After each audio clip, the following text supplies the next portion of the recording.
What is up, everyone? Welcome to my channel. I'm Chronica, and today we are doing the second episode of the beginner's guide for vaping. And yeah, sorry for taking so much to do the second episode, but this is way harder than I thought it would be. Honestly, vaping has a lot of information, and I found that it's really hard to determine what is the information that is most pertinent for someone that is new to vaping. And it's really easy to start talking about a subject and go really deep into it. So yeah, if you think that you got confused by something that I said in this video, or if you thought that I didn't go deep enough into some subject, just say something in the comments and I will help you all the way that I can. And yeah, so sorry if this video gets a little bit confusing or sometimes too fast or too slow. It's really hard to do this, honestly. I didn't think it would be this hard, but it is, and I'm talking way too much in this intro. So yeah, let's talk about vaping. So in the previous video, oh, by the way, if you start hearing some noises, it's just my cat that is just wandering around. This guy is just making too much noise. Sorry about that. So if you hear noises, it's this guy. Sorry.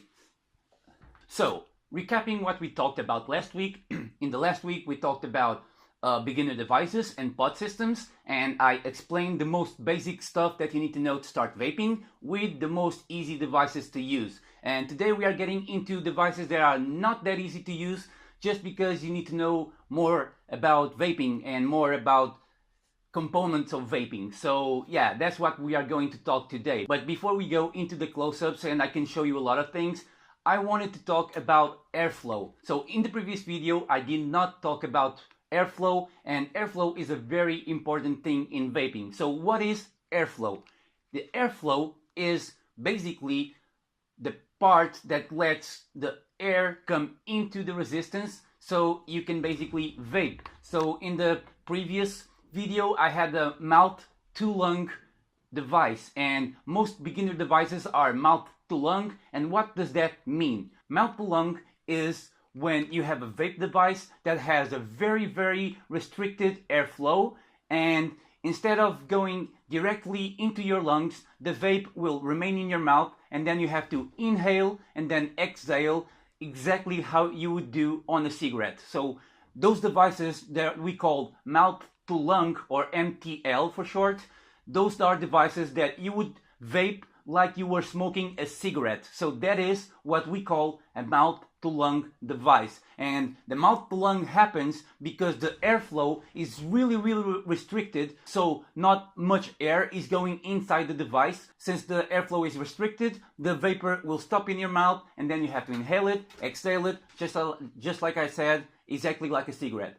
And the other type of devices that are not mouth to lung are called DL, and DL stands for direct lung. And we call it direct lung hit, but we say it DL, direct lung. And direct lung means that the airflow on the device, on the atomizer, so the mod is where your battery goes, and atomizer is where the juice and your resistances are. Usually there are two different things. So this is the mod, for example, and this is the atomizer. And when the atomizer has a lot of airflow, like a lot of airflow, it's not restricted at all, the vapor that you're going to get from that device is a lot, because a lot of air is coming in, and because of a lot of air is coming in, a lot of vapor will also come out.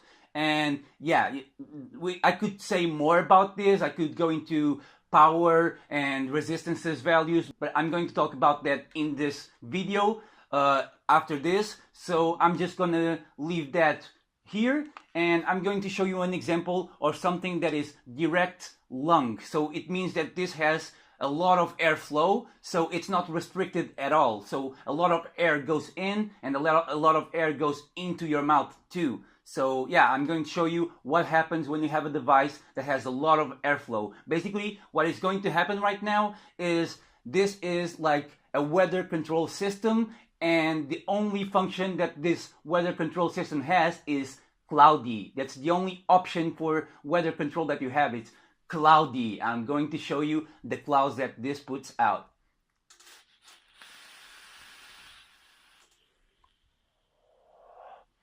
So yeah, I mean, that's a lot of vapor, and this is not like the normal average, but most devices that are direct to lung, usually they will put out big clouds like this one you see here. But yeah, this is something that is personal. Some people will vape for 4 years without even going into a device like this. They will stay in mouth to lung devices. Like I just said, mouth to lung are restricted airflow. And yeah, sorry, my cat, like I told you.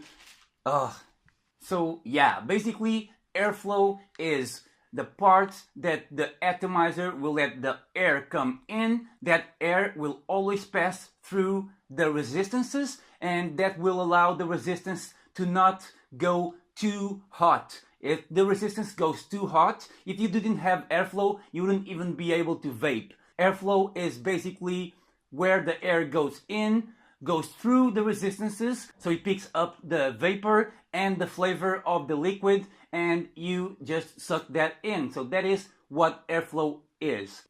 So last week I showed you a tank that used a resistance like this, and you have also tanks that have resistances like this but way bigger and that require more power and will also deliver a lot more vapor and probably a little bit more flavor too.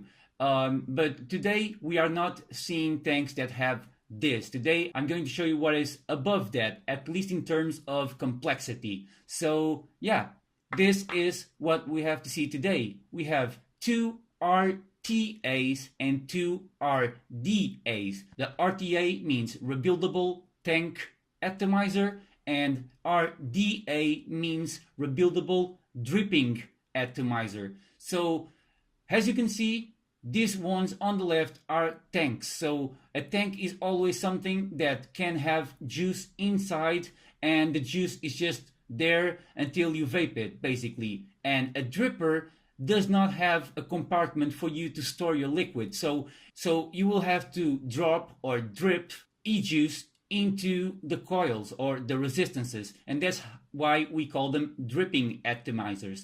And they are way different. These are two completely different type of atomizers, and we are going to start with RTAs. So why do we have RTAs? Why do we use them? So we use RTAs because people like me and many others prefer to build our own resistances and install them in here. And why do we like to do that? We like to do that because it is way cheaper for someone to build their own resistances instead of buying new ones every time we need them. And because it gives us way more freedom to do what we want to do, because we can do so many different things that this kind of devices that let us rebuild them, and they are both rebuildable. These kind of devices will allow us to do more things, to try different stuff, and we can customize the atomizer for our own taste. So that's why we use rebuildables. And what makes a rebuildable a rebuildable? The only difference, like I showed you before, the normal tanks have these kind of coils that come inside a package, and in here, in a rebuildable, we put our own resistances. So we have what we call in the vape world a deck. And a deck is the place where you mount your resistances or coils, and also where you're going to put your wicking, in this case cotton. So as you can see here, we have 4 little holes here, these 4 little holes, and in these little holes we will insert our resistances. And these on the side, these holes on the side, is where we are going to put our cotton or wicking. And yeah, that's basically what makes a rebuildable a rebuildable. It always have a deck for you to install your resistances instead of having them pre-packaged, so you have the freedom to do whatever you want to do. And I will show you a bit later in this video how to install one coil, or what is even a coil. I will show you that, but for now you will know that this is a deck. This makes a rebuildable atomizer.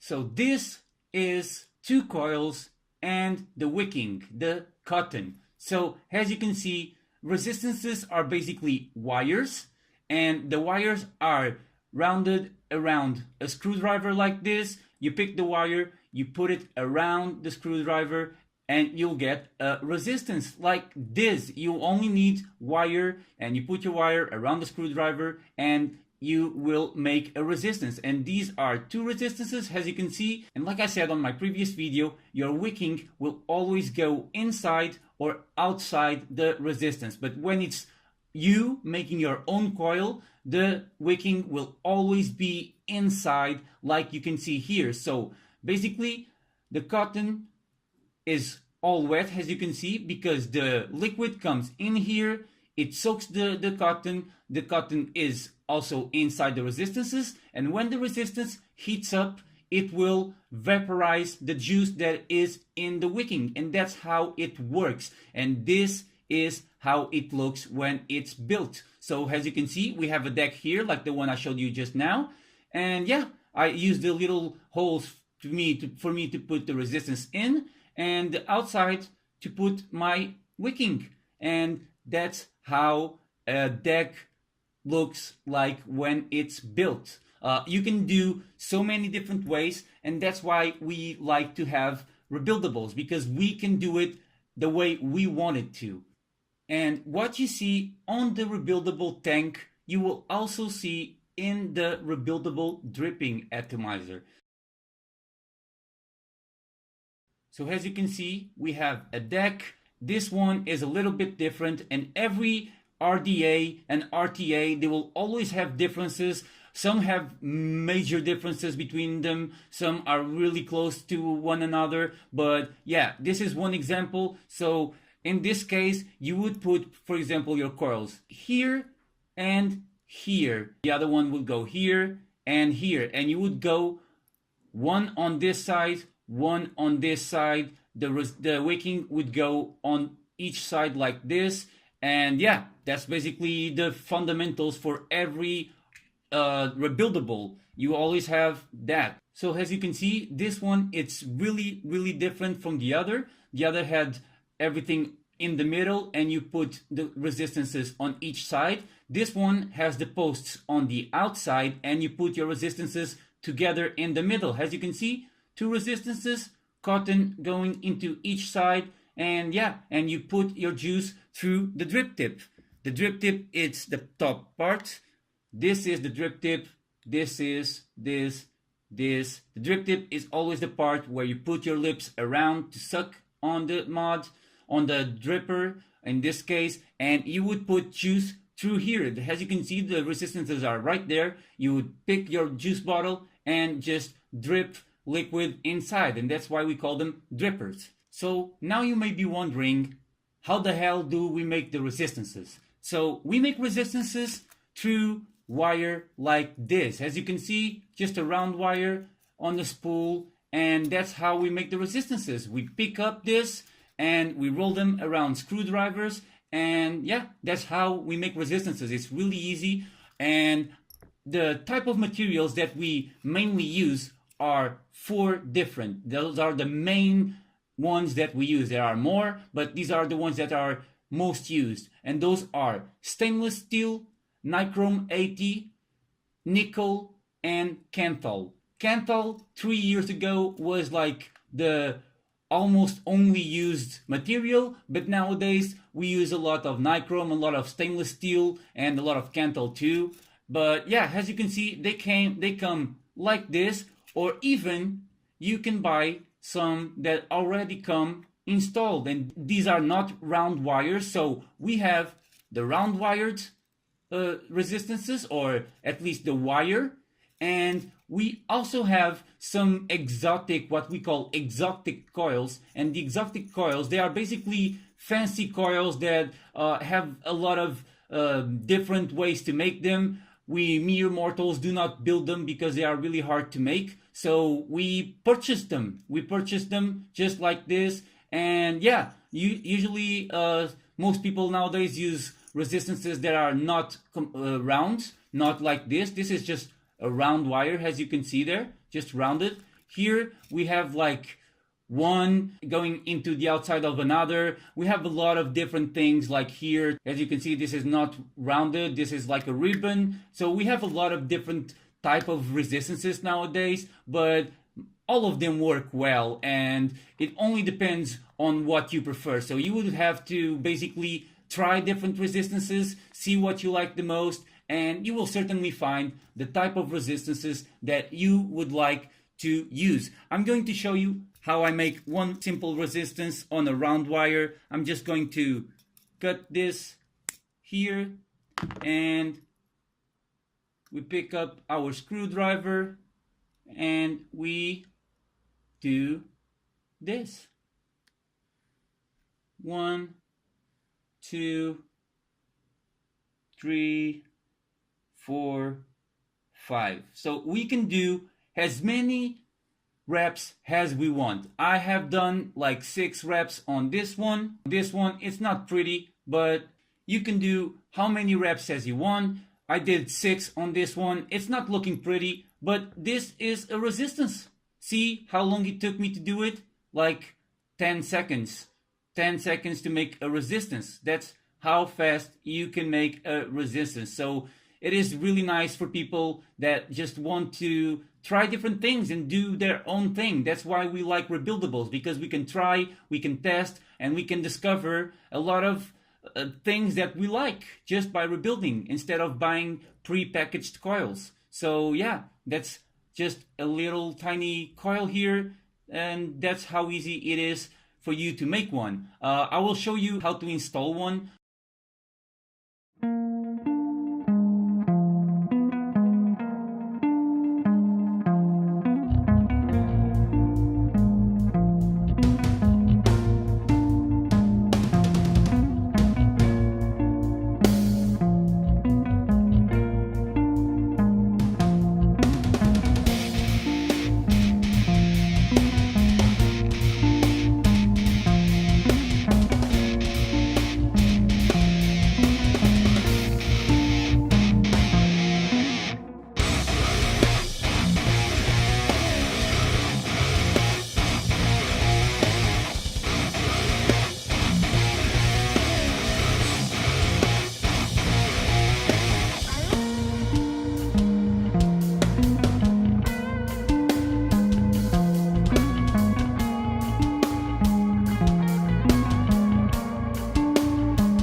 So you may notice that I'm in a different place right now and I have a hat on now, and that's because I'm filming this 2 days after I recorded everything else. And yeah, let me tell you what happened. So I had this old video made up and recorded and everything, and while I was editing it, I noticed that the video was running like 40 minutes long. And yeah, so I had to separate this video into 2 bits. I used the intro that I originally recorded in the beginning of this video, but now I'm going to do this new outro just because I was talking about information that it's not in this video. So this video is going to stay like this, with just atomizers and resistances, and that's it. And tomorrow I'm going to post a new video, and that new video is going to talk about batteries and variable wattage devices. And yeah, so each video was running about 20 minutes, so I had to separate them because 40-minute videos are way too long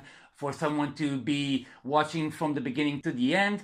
So yeah, so what have we saw on this video? First of all, this build that I just did in this video, it's not like a tutorial. It's just for you to see, or if you have not seen any time before, for you just to see how one builds a deck, not to show you how you should build it, because if that was the case, I would be talking through the video and I would explain to you everything I was doing, and I didn't. And that's just because my point here was not to tell you how to build a deck, because every single device is going to be different. Every single device has a different way of putting coils, a different way of building. And yeah, so if you want, or when you go into rebuildables, you should check always videos for that device specifically, because most reviewers will show you at least how to build on that device specifically. So yeah, don't look at this video as like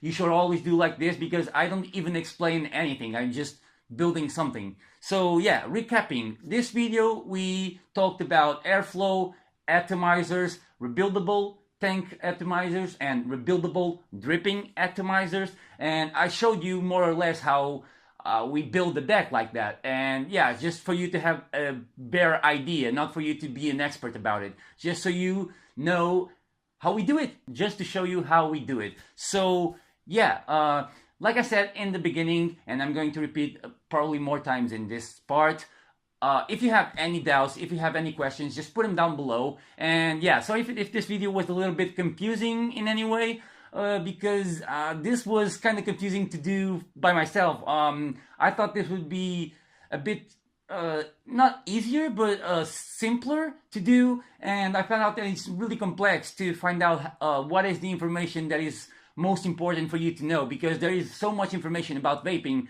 that sometimes it's hard to figure out what is the most important for someone that knows nothing about it, and what is the easiest to understand, or the easiest way to explain things in order for you to understand. So yeah, this is the video that I have. Tomorrow I will be putting the second part of this episode, so be sure that you subscribe for that new video that I will be dropping tomorrow in the night. And yeah, like I said before, if you have any doubts, any questions, anything you want to ask, if you want to say something, put it down in the comments below. I always read everyone's comments, and I reply to like 99% of the comments. So yeah, you're welcome to say something, to interact, and yeah, let's have a chat in the comments, and I will explain anything that you need to know. So don't forget, tomorrow new video. Thank you so much for watching this time. Don't forget to like and subscribe if you like what you saw. And yeah, I don't have a vape in my hand, so I'm gonna grab a vape and let's end this video. So yeah, thank you so much for watching once again. I'm Chronica, and let us all keep vaping together.